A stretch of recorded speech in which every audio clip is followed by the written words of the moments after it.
Hey Sarah. Hey, how's it going? Good. I have like one little thing straight up. I'm like tuck it into my headphones. No, it might Nope. just be and now what is that one with the alpha? Is it alfalfa that Yeah, came? yeah. Might just be an alfalfa moment. All good. All good. It'll pop up in the middle of it. Right? Um, Exactly. How are you? good, good. It's been a busy year so far. You've been hustling. I feel like all the time you're doing something. It's so cool. Oh, thank you. And congratulations on Kaufman. Thank you. Very Yeah, exciting. I'm Such a excited. good class. Such a good class. I honestly don't think I could have done it any other year but this year.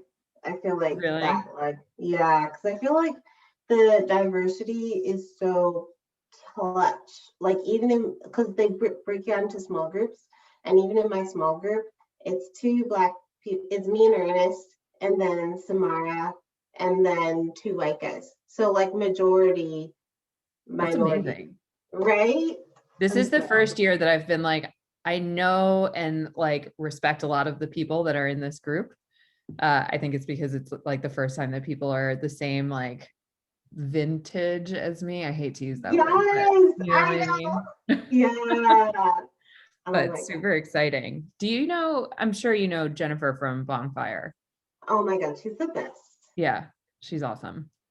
She's She's so been great. super helpful to me over the last 5 years. So Oh, I'm so awesome. excited that you guys are in a cohort together. And Me too. uh Nasir is going to do actually our next future VC call. So I Perfect. feel like I also like without knowing it was selecting all of you guys for this particular cohort, but super excited for you. Yes, I'm really pumped. And but like the first module week is absolutely exhausting, which I'm kind of sure. prompted this week. I was just like, I need to just like, because it's like very clarifying and also like kind of like just overwhelmed. And so it's like I just need a week to like process all the things I learned, like thinking through like how am I going to implement some of these things? How am I going to and like improve my goals and like all that stuff. So Yeah. okay. And it's a process that you haven't been in for a while because it's almost like being back in school. So Yes, exactly. I feel like the only person really like asking me to have goals before was like myself. And now yeah, it's like, an organization with all this like structure around it. Like you need accountability and these are like the things you should try and like do. And I was like, oh shoot, you're right. to write these down now, not just in my head. Thank Yes. you. Well, we have a waiting room of several people. There's usually like 20 or so people who come and they are somewhat shy at first with the questions. So I'm going to start with the questions, but then they usually get pretty active. And some of them will be focused on building your network. Some of them will be inevitably focused on like, how did you get into venture and like more explanations of how you manage certain situations. So expect a couple things out of left field, but I will throw softballs for the most Thank part. you. Thank you. And All then right. how did you, and then this is like, is this your diversity VC group? Yeah, so it's Diversity VC runs a program called Future VC that is an internship program. And so it's very similar to like Black Venture Institute, Going VC, like all of those, but it Cool. combines the internship component with this like class or curriculum on top of it. Cool. And so we Awesome. try to do like soft skills, technical skills. So they've already done like financial modeling and term sheets and things like that. And now we're moving into more of like, how do you manage being a venture capitalist? Yeah. So Cool. most of them are about halfway through their internships at this point. Cool. Okay. That's awesome. Thank you. All right, I'm going to let them in. Cool. Okay. Hi, everybody. Let me make sure that we're all muted. Instead of saying I just want to sleep with this person, we tell ourselves that we're in love with him, and that's why it's All right, okay. let's get everybody on mute quickly. Hold on. Okay, wonderful. welcome again, everybody. I hope everybody had a good 4th of July weekend, whatever you decided to do. It was a 65-degree day and really rainy on the East Coast, at least where I was. So not the most celebratory of weekends, but all good nonetheless. And today we are joined by Sydney Thomas from Precursor Ventures, who will be talking to us about building your network. Sydney and I have known each other for a couple years. I don't know when we go back to, but several co-investments out of our 2 funds, and Sydney's been an incredible resource for me and definitely one of the experts on this particular topic, I would say. So without further ado, Sydney, maybe you can start with just an intro to yourself, a brief intro to Precursor, and then we can launch into a couple of questions. Cool. Hi, everyone. I'm happy to be here.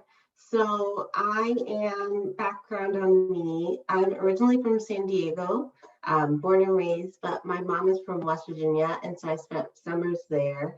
She's one of 15, and I lived on a farm, and so that's like very much I'd say like foundational part of my life. Went to Duke undergrad, and so I've been closely following, I don't know if any of you guys are following this Nikole Hannah-Jones drama at UNC, and it's just been wild. Just thinking about like who gets access to really awesome professors and who gets tenure and all of these things. So because when I was there, I studied, like, I wanted to study anthropology and took a few classes. It got to be a little too much memorization, regurgitation, and so moved into more of a practical, I think, major, which was public policy. And so I was really interested in learning kind of like how the rubber hits the road what happens when the rubber hits the road with all things. So when we have an idea, how does it get implemented? When government has an idea, how does it get implemented? I was really, really interested, especially in wealth inequality work, because what I saw, with my background in West Virginia was just this very stark, livelihood difference between my cousins who were there and my family there, and the access opportunities that they got compared to the ones that I got, being, the daughter of my dad is a doctor and grew up kind of like that general middle class life in San Diego. And so decided that I could really impact wealth inequality in policy, given all the things I learned in school. So decided to go to politics. And so I did my internship at Congressman Barbara Lee's office and was really just intent on getting it onto the Hill. I applied to maybe 200 jobs. In Capitol Hill, I got none of them. And instead, I got a fellowship in New York City working for the Bloomberg administration. And so I went to New York City. And so lived there for about 5 years in his administration, doing kind of a little bit of everything. Started with, drafting federal legislation that never got passed. And so then that job became boring. And then moved into more of a programming role where we were basically testing out the same types of legislation that we were trying to push, but on a micro level. And so we had about 5 different cities testing out the same legislation that was fun to kind of like watch and learn from. But I felt like there was I wanted to be able to do more. And so I decided to go into education because there's a lot of time, energy, just fuel to the flames in education in New York City at that time. And so worked for the Fund for Public Schools, which was basically a nonprofit that was housed within the Department of Education that helped fundraise for and manage projects for public schools.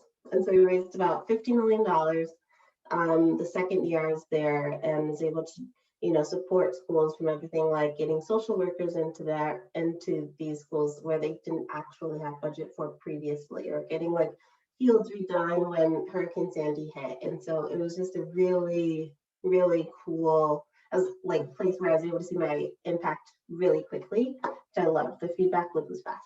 I decided to go into business after that because I was like, well, Bloomberg is able to make such an impact here. It was like the Romney Obama,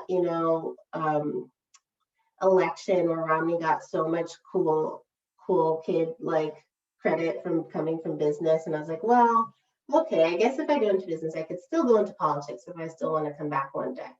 And so came out here to Berkeley, spent the 2 years having no clue what the heck I wanted to do. And so I interned everywhere that would take me. I would just send these emails like, hey, I'm willing to work for very little money and I'm really interested in experience. I'll come 2 days a week. And so I juggled about 5 different internships while I was in business school before finding, getting at a startup where I was able to get closer to the VC world. I really liked the VC world. I was like, wow, this is where I can have, a kind of tidal wave impact where I'm able to create not just one business or just support one kind of like business line, but I'm able to actually be a part of the creation story of like an entire, cohort of companies. And what an awesome way to make change. And so I went to the drawing board, and this kind of gets to the, I guess, networking questions. I just started cold emailing everyone. This was, 2016.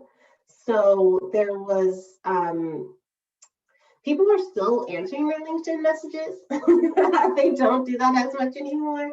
There's also a lot less, I think, VC was just getting kind of opened up, where I think more people were just starting to learn about it. And so it was like, I think a really cool time to be able to reach out because nobody was too inundated with requests. And so I did hundreds of outreach emails, which was basically just like how I applied to try and get a job at the Hill the first time. Like, let me just email everyone and try and get in. And I found Frida Kapor, who, responded to my email and kind of like really just was kind to me. And I asked her for a job and she's like, I don't have one, but I know a guy who might have one soon. So she introduced me to Charles Hudson, who's my boss. And we would call, like, I basically have a check-in call with him every month for about 6 months until finally he's like, okay, I think I could probably hire you. But, he didn't have any blueprint for the hire. So I put together what I thought my salary should be. I put together what I thought I could do. And basically just, that first year, and I'd say even to this day, just kind of told him what I think I could do. And he's like, okay, that sounds good. I haven't broken anything yet. So I've been here for about 5 years. And that's me. Amazing. And can you tell us a little bit more about Precursor and what Precursor does and what your focus is there? Yeah, so we're pre-seed investors. So that means we're investing pre-everything. There's nothing that's too early. And so we're doing about 20 to 25 deals a year. And to that tidal wave point and like that change making point, I think the reason why pre-seed for me is so exciting is that oftentimes if these founders aren't getting our capital, the rounds don't come together. We act as oftentimes kind of like this catalyst for the round to come together so that they're able to actually, start building this thing. And so it's a really, really, really cool place to be in because we're able to be such a foundational part of these, company formation stories. And I would say that my focus is really kind of back to that West Virginia point. Like, I really only care about companies that are building things for people who aren't rich, aren't famous, aren't like, just like, already fancy people. So like, I'd say I'm actually now more fancy than I was when I first got into venture, which requires me to be even more diligent about making sure that I'm getting the right insights about these communities. And so what I call the types of companies that I invest in is like they're for mass market. They're making mass market products and services and basically improving the lives and giving more agency to people who are making generally, under $100,000 a year. Awesome. And so on the topic of building your network, obviously you had several different lives before you got into venture capital specifically. And so how have you thought about like what network building looks like now? And maybe for, as a lot of people on this call are new to venture capital, how is that different? How do you kind of go about building your network within VC or among entrepreneurs? And how does that compare to some of the other industries you've been in? Yeah, it's such a good question. I think what I always try to do when I'm in a new industry is figure out what I can do to help other people. Because it's kind of like, honey attracts more bees than whatever the other alternative is. I forget the whole thing. But I think that I've been trying to operate, really off of that value where, when I first got into VC, I put together this Women of Color in VC group. And so we just have basically pizza and have all these women of color in VC come over and just talk about like how things are going and how we can support each other. And this is before All Raise. This was before like really anything was built up. And similarly, on the entrepreneurship front, I was like, I think the companies that I like exist, but they just aren't getting the really hot TechCrunch articles because they're not like the flashy Juicero or like the Peloton. They're like, how do we, help these people who are unbanked get access to financial resources? Like, that's not really sexy.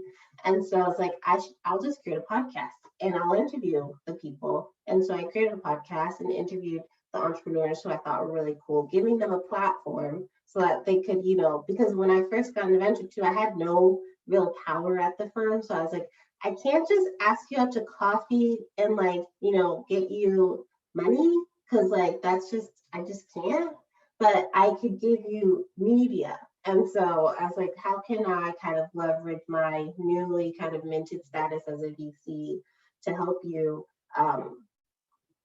get more folks to pay attention to you. And so I think that really is different from my previous networking lives, largely because I feel like this was a place where I actually wanted to stay and build a career. I think all the other ones, the beginning of my networking lives was like really testing the waters. Like, are these people who I like? Is this a career that I'm interested in? It was a lot more just kind of like information gathering. But I would say that I've been pretty heavy networker in every career I've had to date. It's just this one, it's like I've had to switch the gears, I'd say, especially in the last couple of years, of not just how do I just meet all the people, who are doing all the things. And so I know all like, how to navigate every potential situation and be like, okay, how do I actually network in a way that fits my lifestyle? How do I continue to build relationships with folks who I've actually already developed relationships with? And compared to, like when I was in New York City in the public schools, it was like just trying to meet with as many people for lunch as possible all the time. Every day I needed a lunch date and a breakfast date. And I think now I'm just like, I can't live that life anymore. How do I reach out to people in a sustainable way going forward? And how do you think about that, like sustainable way? I guess, how do you manage like, what is the network I want to grow versus like, I guess, how purposeful are you about who you reach out to, who you're having that breakfast or that lunch with versus just taking anybody that comes in or that you send an email out to? Yeah, I'd say so now, Sarah, we've been doing this job now for like 5 years, which is crazy. And so literally like last week, I was talking to Sarah before you guys hopped in about what I was doing. A few weeks ago, I just joined Kaufman Fellows. And so we have this first week, which is our module where we talk a whole bunch of stuff. And they make you put together like this personal development plan. And one of the things I had on it, which I realized and hadn't realized until that moment, is like, I've met so many people in this job, but there's some people who have just fallen through the cracks. And how do I do better at making sure that there is this kind of constant kind of relationship growth circle with people who are in this industry who I really like? Because I felt myself getting pulled in this direction of, if you're not careful, you can just get pulled into like, oh, okay, well, who's really active on Twitter? I got to make sure that I'm following up with those folks. And like, those folks aren't actually the whole universe of VCs. There's like thousands of VCs actually across the whole country, and most of them have very little Twitter followings. It's a very small percentage of VCs who have very large Twitter followings, but they suck all the air out of every room. And so I'm like, actually, though, a lot of people who I've met over these years, I have their email. It's just buried. And so I got this, we use as a firm Contactually, which is this CRM. And so I've actually just started last week, like going through every single email interaction I've ever had over the last 5 years and bucketing them into like investors who I really want to continue to build a relationship with. And then you just don't get in the bucket if I don't. And I have this like kind of like tuned reminder to tell me after, if I haven't talked to this person in 120 days, I need to just shoot them an email. Like, it doesn't have to be like, oh, I really want to get drinks with you on Friday and like catch up over 2 hours.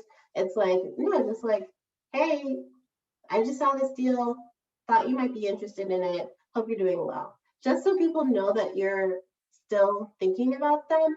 Because I think the other thing about networking that is very crucial, especially for firms like mine and Sarah's, is like, we're not going to be able to put together the whole round with our capital. We actually rely on other investors to co-invest with us. Without them, the round won't happen.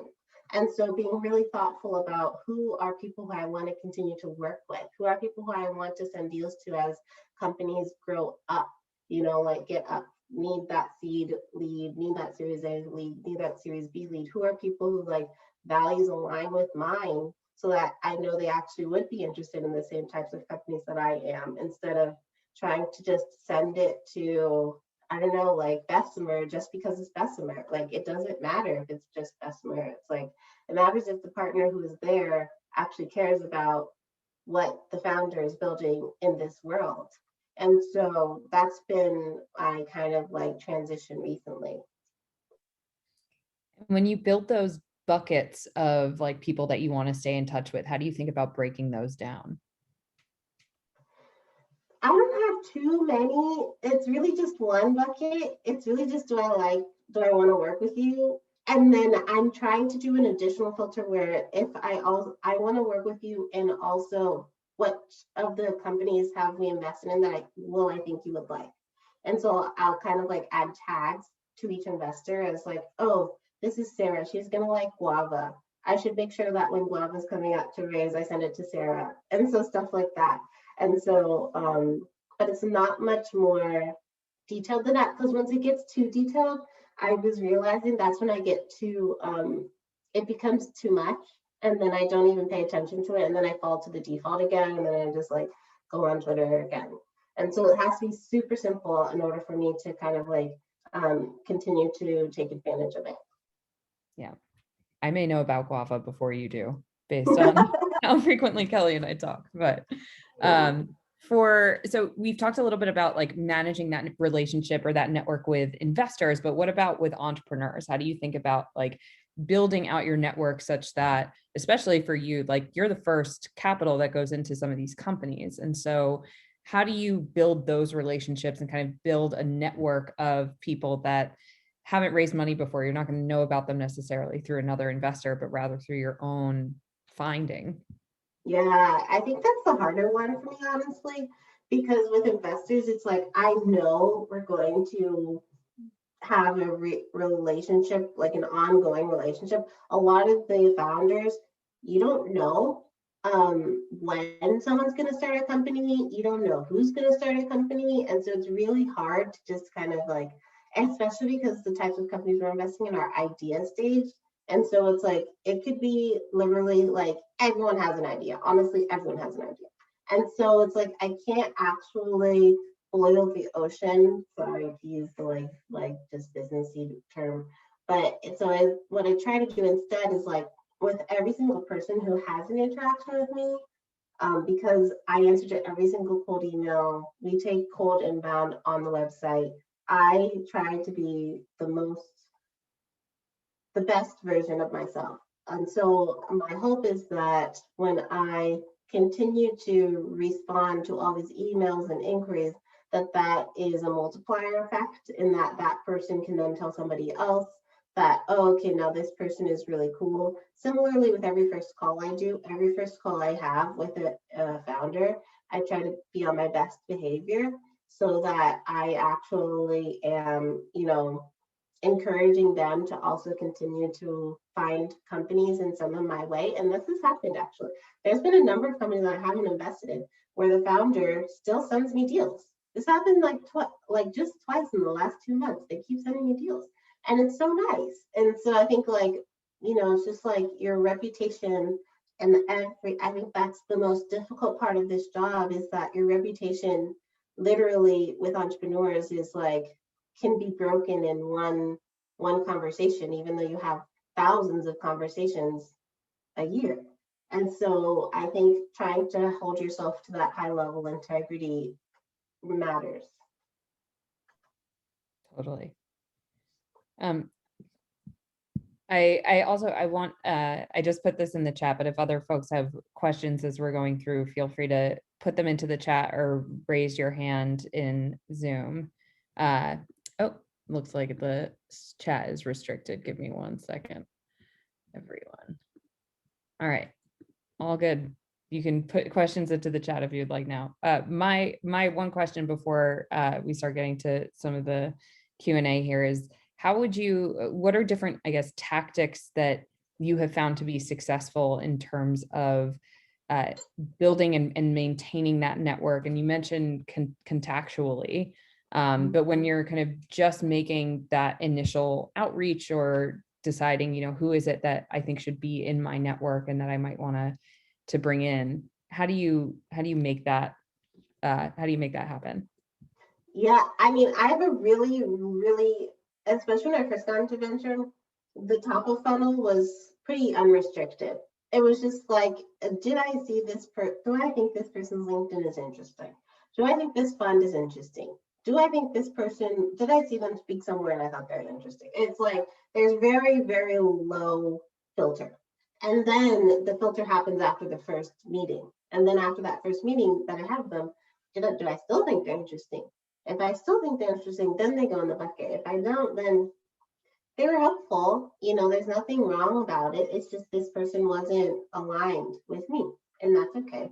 And so I'd say and the thing about VC too is that once you get into VC, this is the kind of weird part. Everyone responds to your cold emails. I felt like that once I got into VC, the people who didn't respond to my cold emails before were responding to them after. And so then it's like, okay, this is weird, but I mean, I guess I'll just keep doing it. And so I did lots of cold outreach.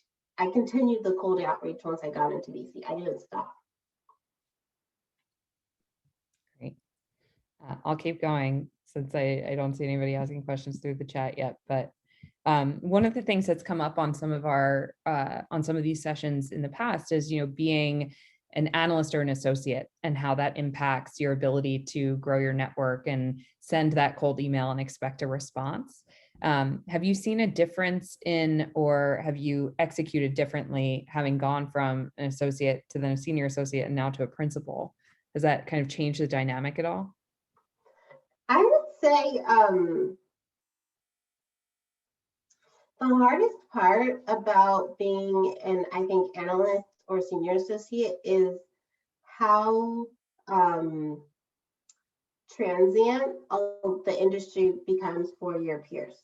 And so what I'm trying to say is when you email someone, and you have a call with them and you build this deep relationship with them, they most likely won't be there in 2 years.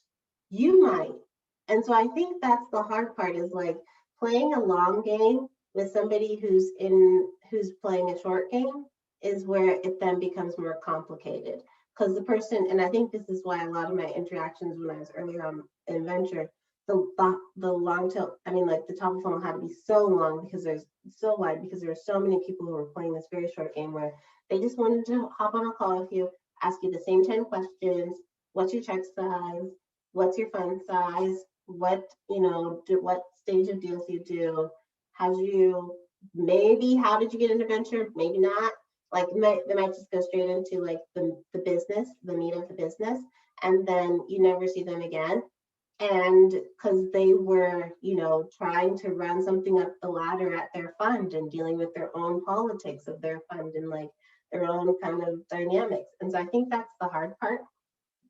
Versus when you're talking to other people who actually like are planning to stay around for a while, have like, I think pretty self-aware, they're pretty self-aware about like what they want in this job and in this, like industry. That's when the interactions are actually much more interesting. And those people are usually in my, investors I want to work with bucket, because then usually the conversation is like, what do you want to, what are your goals? Like, what are your dreams? Why did you do this? Where's your family from? Like, who are you? And it's like, I think a lot more interesting conversations than just the, okay, here are the 5 top questions and let's go. And I think it's just harder to do that when it's an analyst associate, not just because there's people who are more transient, but also it's like people are just generally younger. And at 21 and 22, I was also just silly. And so I think that's part of it too. Yeah, there can be a shift from like transactional to actually becoming friends with someone. And that's where like you start to see the shift happen of like, I'm not just doing this deal with you because you checked the 5 boxes that we asked, but rather I like you as a person. I think that you'll be helpful to this company for reasons beyond just what your check is. So I think that's totally right. Okay, from Topher, at the beginning, was there any imposter syndrome you felt cold reaching out or taking meetings with more experienced VCs or founders, especially when it may be harder to add value early on? 100%. I think especially as you're thinking through what your value add is, it's a really, really, I'm very protective of my time. And so I try to be very protective of other people's time. And I think that part of that means, when you're reaching out, you want to figure out, how do I make this person's time worth their while when they spend it with me? And so I think that actually, though, that like allows you to be more thoughtful than I'd say other people who just assume that just because they showed up that, you're getting value from them, because that's also not always true. Sometimes people who are more experienced can be also much more closed with their experience, and so they don't actually share.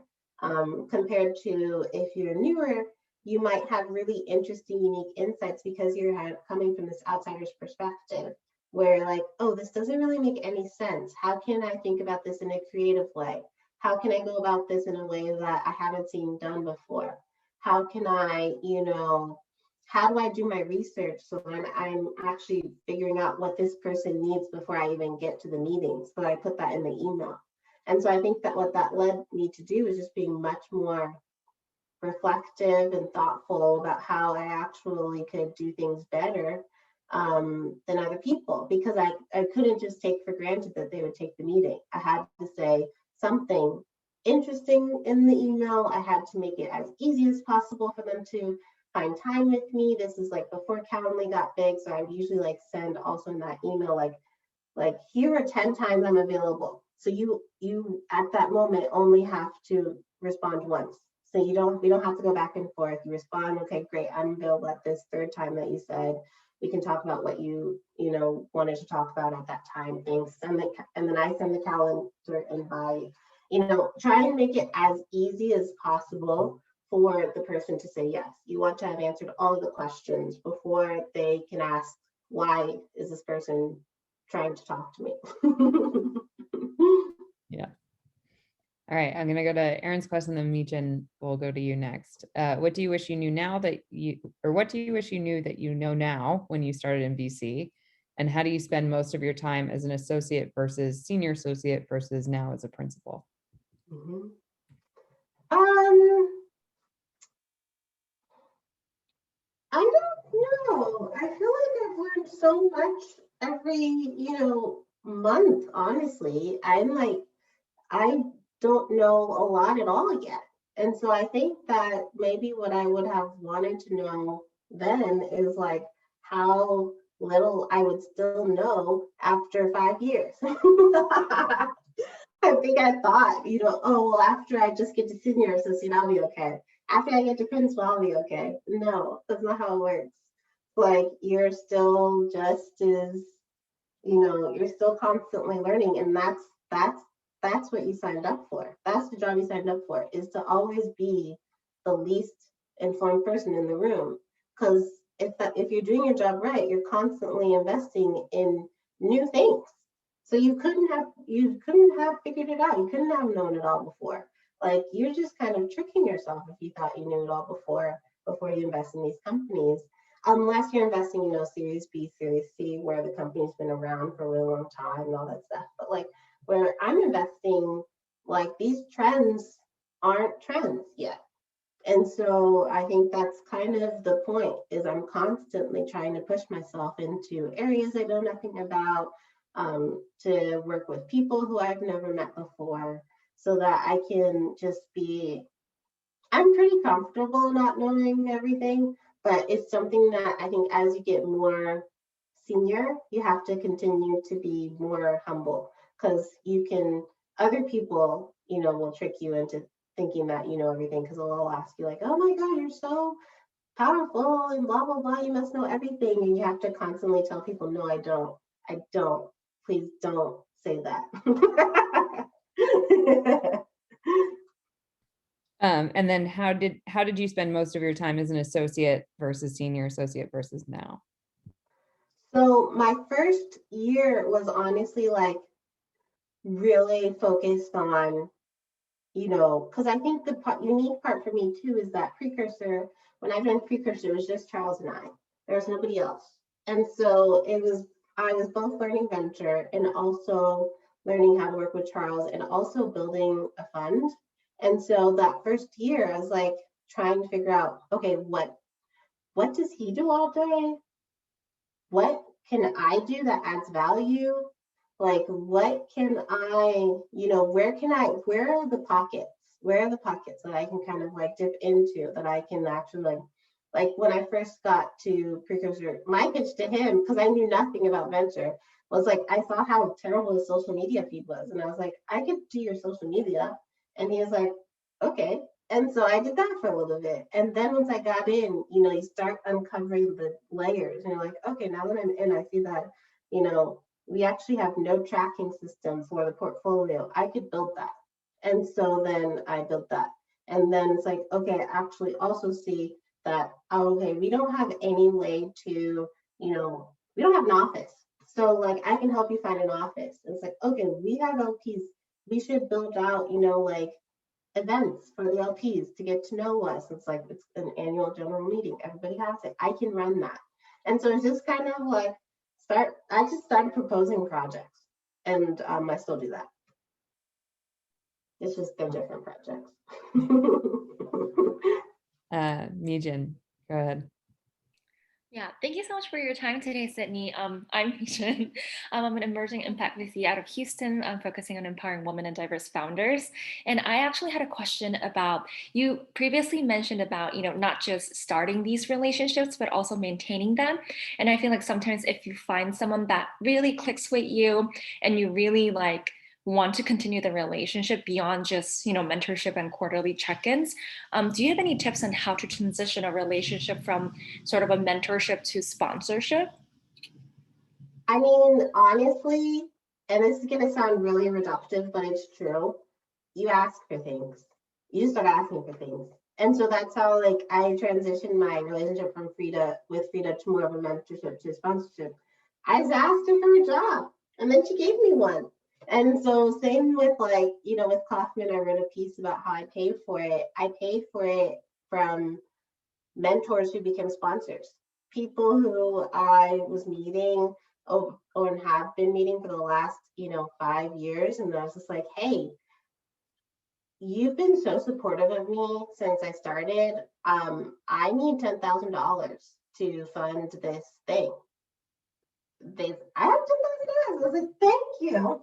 And so that's actually really how it happens. You just have to ask.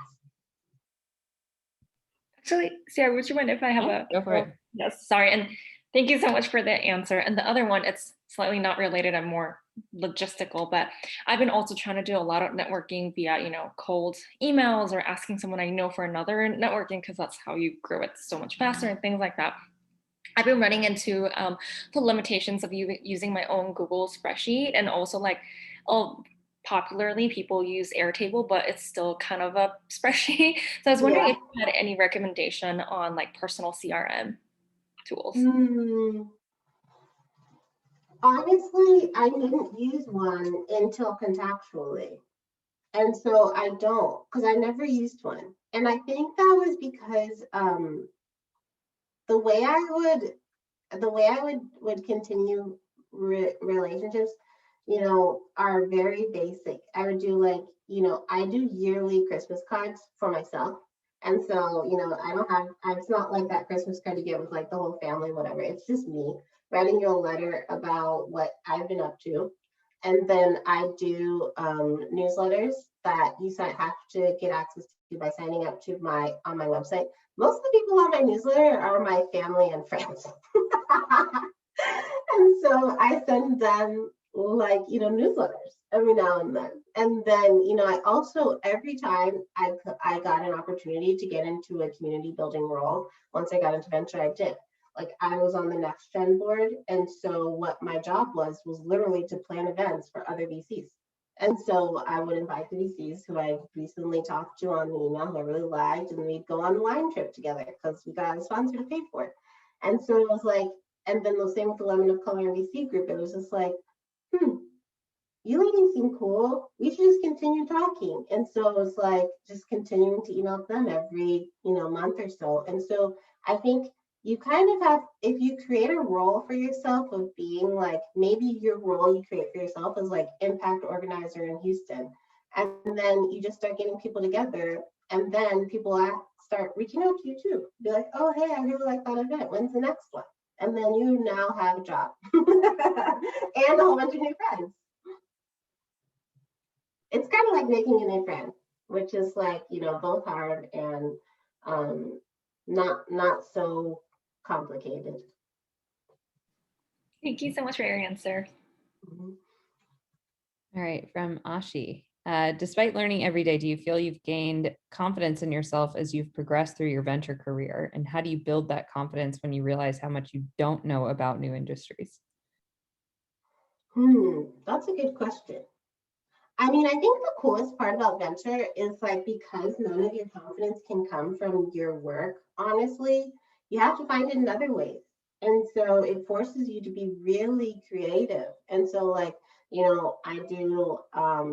I did this one professional development group called Pathwise Leadership, where you go through all of these different, like, just personality issues that you might have and how that like is projected onto others. And that was extremely confidence building because I got a lot more insight into who I am. I do a lot of work in my community, and that's really confidence building because it's like very grounding. And so I think that, the forcing function in this world is, in venture specifically, is you kind of have to figure out who you are really quickly. And it doesn't have to be really quickly, that might be a stretch, but you have to figure out who you are, because you aren't going to get a lot of one validation from just your work product, because I don't know if any of my companies are going to be great, quote unquote, for like 10 years. And so I have no validation from that at all. I'm constantly anxious about it. And then the other thing is that, everyone also, because you also become a very public figure, everyone starts putting you into boxes. like, oh, well, you're Sydney, a precursor, and I saw you do this one thing, so you must be that. Or you're Sydney and you're a precursor, and I saw you do this one thing, so you must be that. And so you have to be constantly self-aware about, no, I'm not any of those things. I'm kind of like as many things as I want to be. And I think that's a really important part of this job too, is becoming like really, really, really self-conscious about who you want to attract, like what types of people you want to attract, and also what types of energy you want to put out in the world. And or else you can just start, people will start putting you in boxes real fast. Thank you. All right, next question. How did you or do you utilize your network to improve your hard skills working in VC, especially at the beginning of your time in venture? Oh man, I remember my first meeting with oh my gosh, she's at Coastal now, Adina. And she was telling me all these things that she does for her firm. She used to be at Canaan. And it was like all these really hard things, hard skills. And I was like, oh my God, I know none of this. What do you do? What is this? And I think part of it was,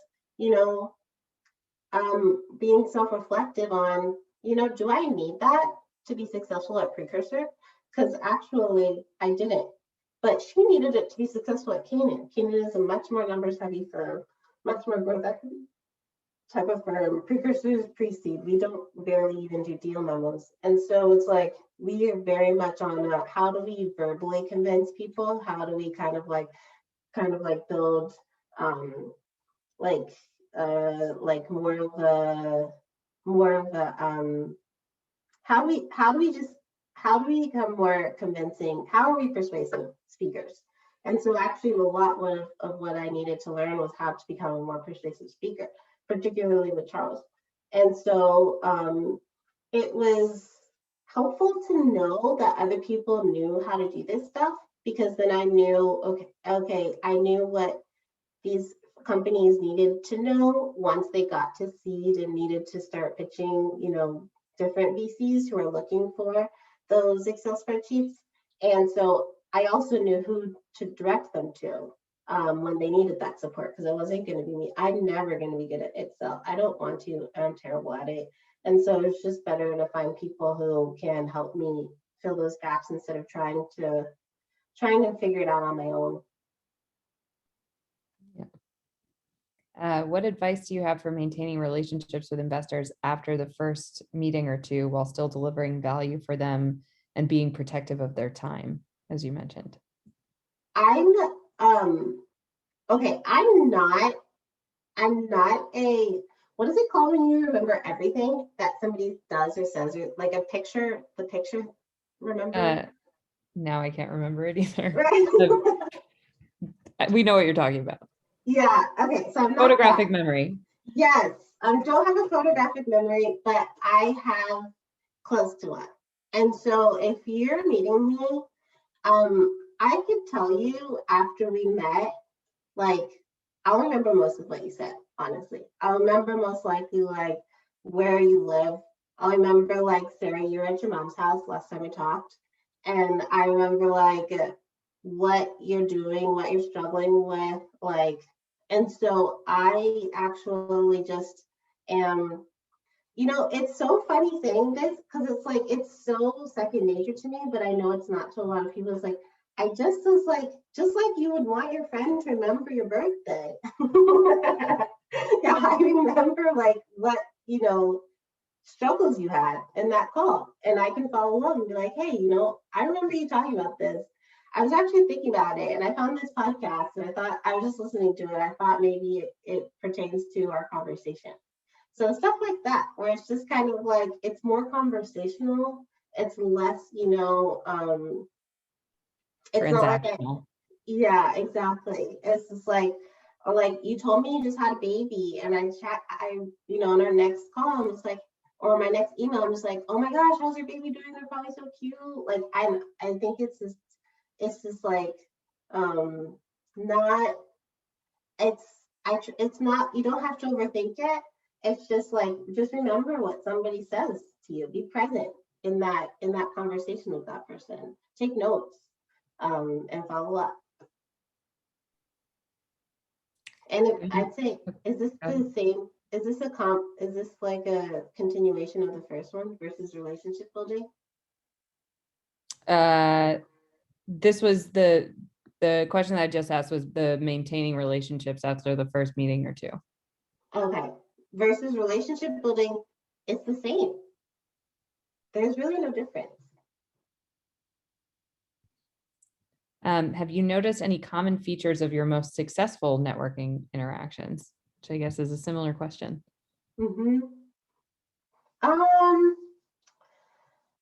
I think being present is it's consistent with every single interaction. If I'm not present, it's not good. And I'd say the other one is if I don't also, and this is something I'm trying to get better at, if I'm not also respectful about my time, it can become very much like me becoming ingratiating to that person, where I'm just like, how can I continue helping you and you and you and you? Instead of being like, okay, this was really great. Actually, I'm struggling with this. So like now, how can you help me with this? And like making it a two-way street. So I think especially, and this is kind of the, or maybe also continuation of one of the earlier questions about, you know, analyst versus principal. I'm just trying to give as much as possible as analyst and senior associate. And now that I'm principal, it's like I have to start asking for things. And so it's like, how might you help me with this? I'm struggling with this. Can you give me some like research on that?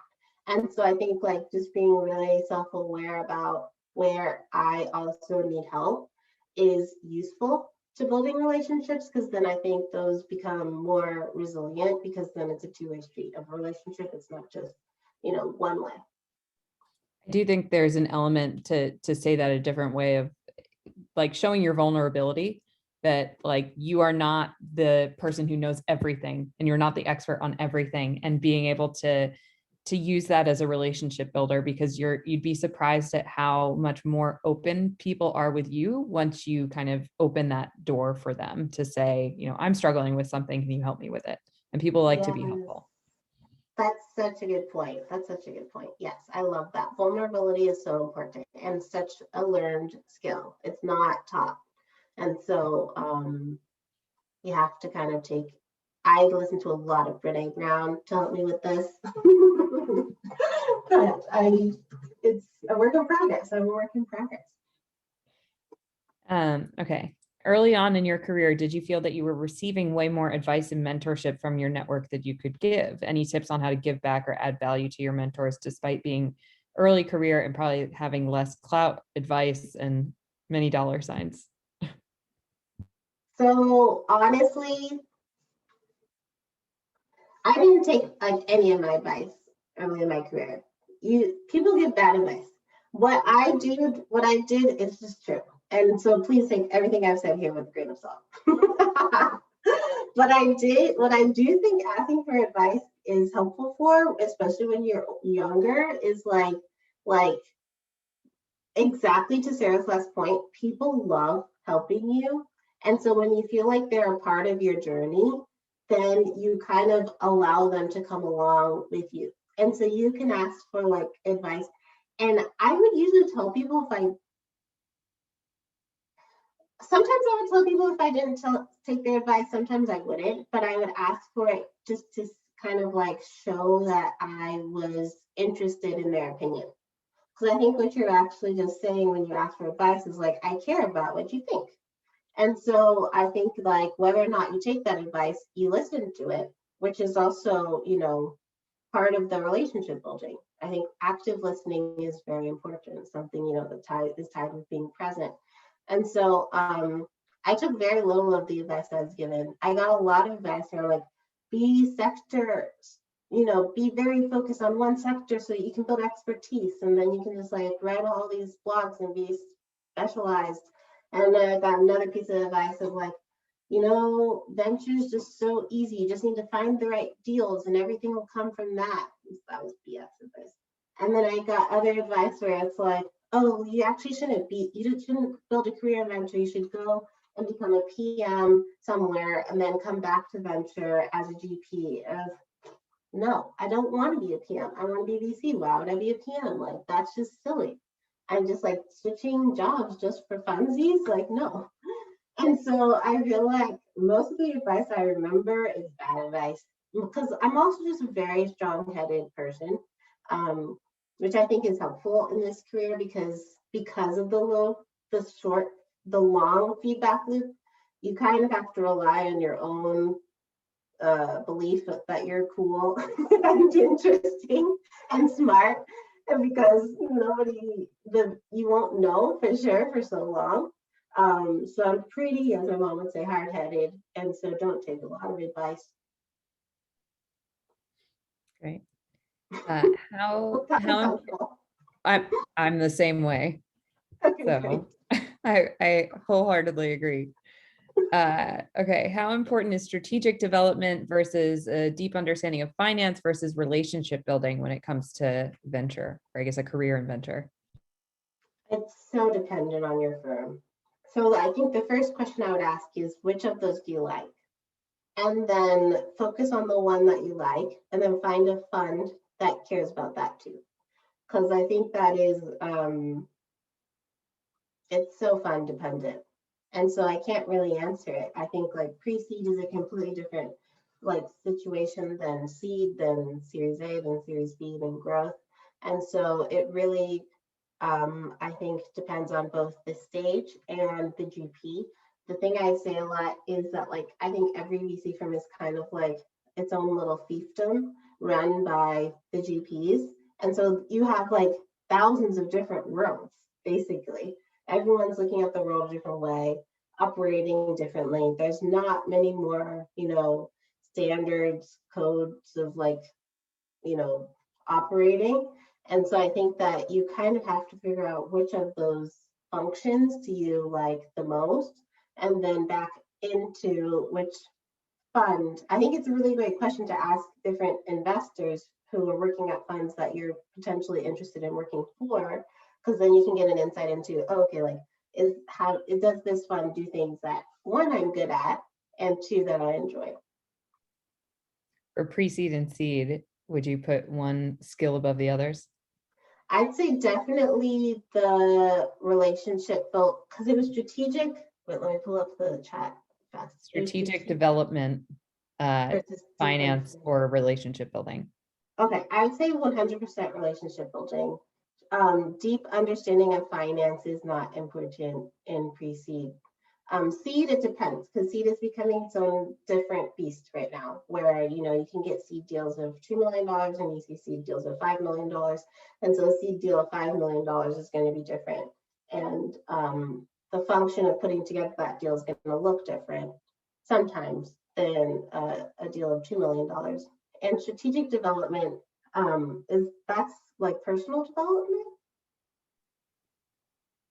I guess I would understand it as like business development, or helping companies build. Okay. I think that's also important. I think though one of the things about pre-seed and seed that's important too, that might, I don't know how important it is in Series A, Series B, because I don't work there, is that like you are not the operator. You are not the founder. You do not work at the company. And so there's boundaries. You can't just come in and say, oh, you need a CFO right now, so I'll be your CFO. No. You are just the advisor. And so I think that being really thoughtful about where your role ends and the founder's role begins is very important, especially at pre-seed when there's maybe nobody else who's working at the company but the founder. Amazing. I know we're at time, so maybe one more quick question is just any parting advice, especially knowing that most of the folks on the phone are kind of in the latter half of their internship, and how do you leverage that potentially to build your network and make it last? Yeah, I mean, I'd say stay in touch with each other. I think that's really important. You know, you don't know where each other's gonna land. You don't know who might get a job in 2 years that you really want and you really want to work for them. So start building deep relationships with each other. And yeah, I think that's the main one. It's like I think sometimes in these internships, you can get so focused on the speakers and the other people who are coming kind of like to impart the wisdom, but it's actually like so much of the wisdom is like within your group. Wonderful. All right. Another wonderful session. Thank you so much, Sydney, for joining us. I know you're on vacation, so we're extra appreciative. And congratulations again on Kaufman and everything. And I will see everybody else later this week. Take Cool. care. Bye. Bye.